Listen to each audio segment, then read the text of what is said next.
By Gail Devers and Marion Jones, both 100-meter Olympic gold medalists. And Angela Williams, the four-time NCAA outdoor champion, is the meet record holder. 8 young ladies lining up here, and one of those rare instances where Texas and Stanford will meet head-to-head on the track.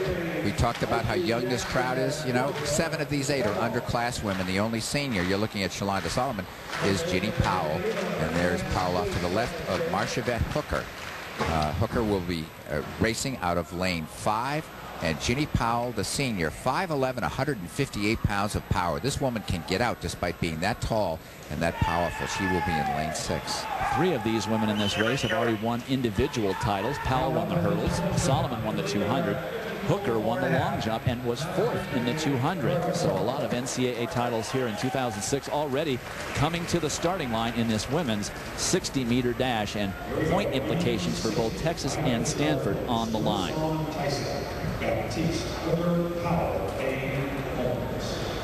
Hooker was the #1 U.S. collegian, the fastest female collegian at 100 meters last year, and #3 right behind her was Ginny Powell, despite the fact she's even a little better as a hurdler.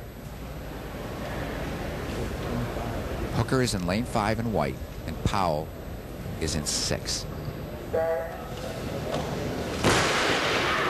Powell gets out well, but so does Ashley Owens from Auburn. Down at the bottom, Caron Stewart of Auburn. It's anybody's race right at the end. Looks like it could have been Caron Stewart of Auburn in lane 1. That was a blanket finish, if you'll ever see one. I bet everybody's within 5/100ths of a second. And they're all looking up at the big board. None of them know who won. The first flashing up, Marchevette Hooker, and it could be anybody the way they finished as a blanket. We're closer to the starting line than we are to the... Holds the meet record.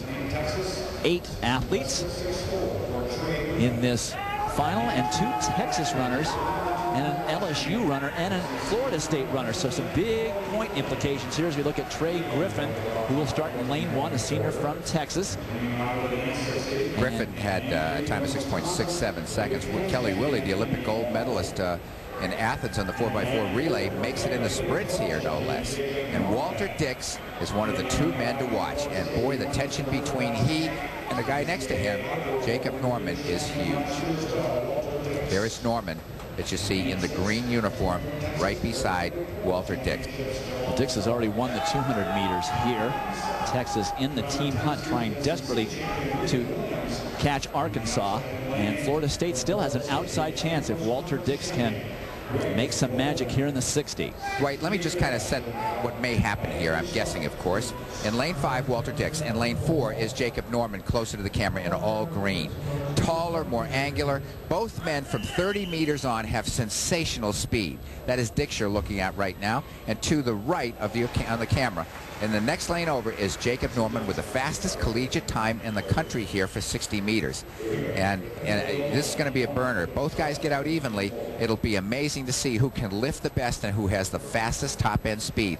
Both guys are sensationally seasoned leader. It's a tough blow for the Tigers. They were expecting maybe a 6th or a 7th from him, but 2 or 3 points in this meet can mean everything.